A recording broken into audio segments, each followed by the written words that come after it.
You arrived at last. What were you doing, GP? And I worked out and hit the showers. You know have to look and smell good for these fine ass grannies. Don't start with that shit about fucking grannies. You think you need a drink before we kick off the show? Man, hell no. Let's get straight to the show.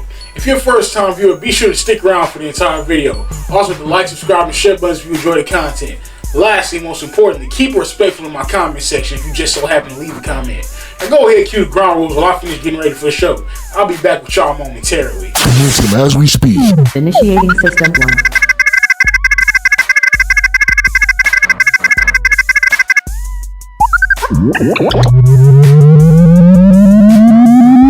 System 1 loaded. Welcome to Reality with GP. Before the show starts, a few ground rules need to be set. Number 1. If you're a prominent YouTuber and you admire GP's editing style, ask GP directly about how he does his editing. Number 2. Prominent YouTubers must do a reaction video to GP's latest upload to learn his editing techniques for free. Number 3. People who are emotionally sensitive to cold, hard truth. You don't belong here, so get the fuck on somewhere right now. Number 4. Any non-black women or black women under the age of 40 who find GP romantically or sexually attractive, refrain from advances or else you will get blocked. Number 5.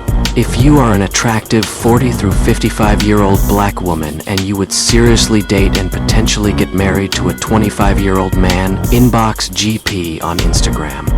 GP, you ready yet? Your show starts in less than 30 seconds.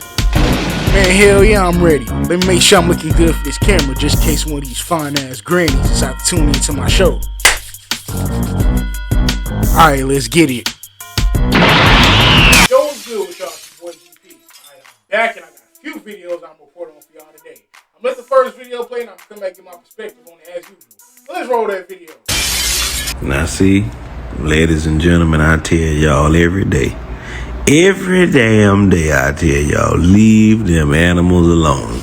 Now she done jumped down to the bottom of the ocean. Now look at her. First he done squirted diarrhea all over you. Now he done snatched up on you. You call yourself looking for him, now he looking for your ass. Now you done down and all, you done got what you wanted. Now he done latched on to your neck. You done messed around and got you a vampire squid. I hope you're happy. That video honestly had to be the most idiotic and irrational sight I've ever witnessed. There's a few reasons why I say that. See, the diver in that video obviously made a life decision to indulge in deep sea diving as a hobby. And that has to be one of the dumbest things that any person can choose to do as a pastime, my honest opinion. Allow me to expound on why I say that. See, at most beaches, lifeguards will verbally advise visitors to stay away from the shallow end of the water, and oftentimes there are even signs scattered throughout the perimeter of the beach advising against that exact same thing. Now, I'll pivot my commentary to speak on a scientific basis with this next point. See, with this, I'm referencing when the person diving made the decision to grab that octopus that wasn't bothering them, the ink that the octopus shot onto them was actually the octopus' defense mechanism against predators, containing mildly poisonous chemicals that leave potential predators in a temporary state of visual impairment and mental distortion. Now, let's commit teleportation to the next news reporter.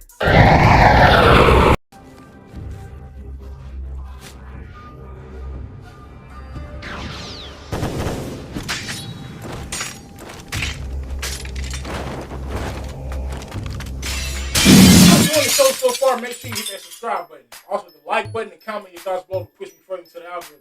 Now let's roll the second news report.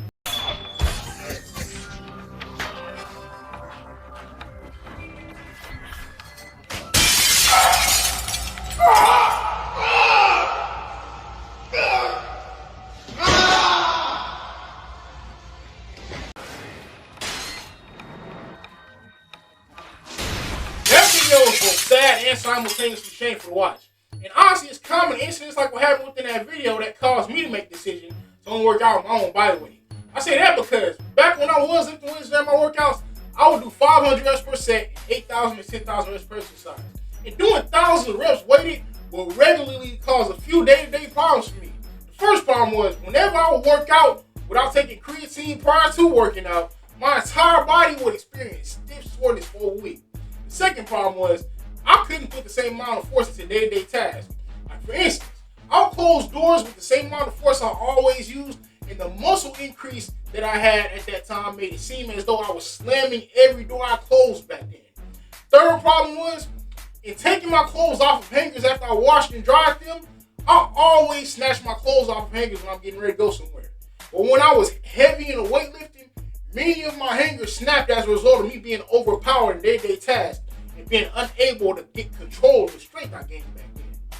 Now, speaking from experience, to sum up this analysis of what I'm saying here, with all the strength control difficulties and varying soreness recovery times that accompanied having and maintaining a jacked physique, I personally will never do it again, and nor will I ever understand why so many guys have made being jacked their lifelong goal. Now let's miss teleportation to the next news report.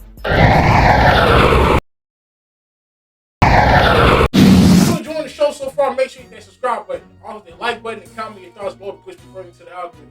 Let's roll that final news report.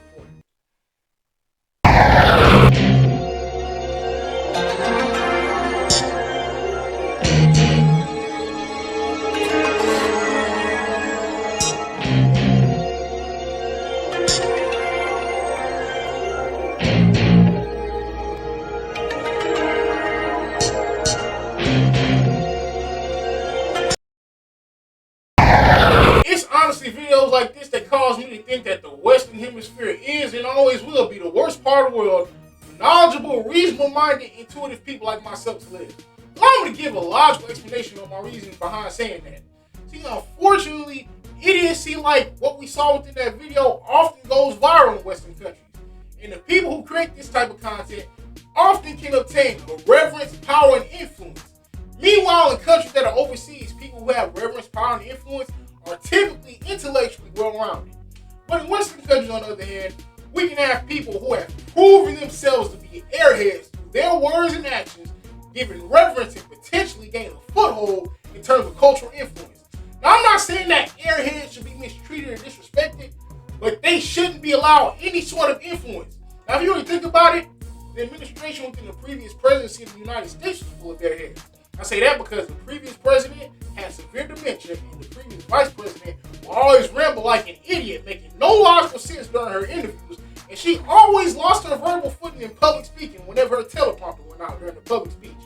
Now, in simple terms, I think Western countries need to start doing an IQ test before allowing anybody to be in a position of influence over anything. That way, the cultural problems that accompany dumbass people having authority will start to fix themselves by default. 3, 2, 1, go.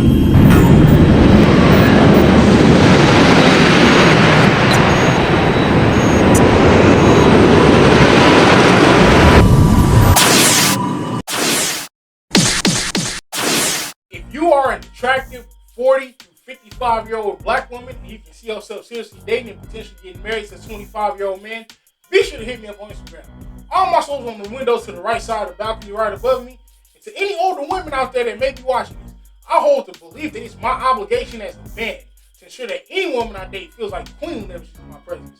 And I do all the housework for her. That includes cooking, cleaning, laundry, dish washing, dinner if we dinner at home on a specific day. Taking out days every weekend, we always paying for everything. Hold the doors open for her. If we're not at a restaurant and we're sitting at a table instead of a booth, pulling a child before he's taking a seat. And lastly, most importantly, whenever she's in my presence, I won't let one moment pass where she doesn't feel like the world revolves around her. I tried doing that for my age, and they always dump me for apparently being too nice, which is why I now date 40 through 55-year-old women. Although I'm physically 25 years of age, from the time I was 19 to the time I was 22, I made all the internal changes to myself that most people wait until they're 40 and older to make. The mental growth and maturing that accompanied these changes have rendered me romantically incompatible with women in my own age group. So far, my attempts to date and potentially get married to an older woman, those that have entertained me only use me for sex. But I'm keeping hope alive that I'll one day meet an older woman that won't allow my age to be a romantic barrier for her. Now, if you're a non-black woman, I don't want you. If you're a black woman under the age of 40, I don't want you either. But you can always do me a favor and forward to some of your 40 to 55-year-old female family members. And I'm 100% serious about that. Due to me being a young man who prefers older women, I classify my sexuality as granny sexual. If you enjoyed today's show, be sure to make yourself known by commenting your thoughts below. Also, hit the like, subscribe, and share buttons and ring the notification bell to ensure you stay tuned for the next episode. Most importantly, take it easy out there until GP returns. I'll catch you guys in the next one.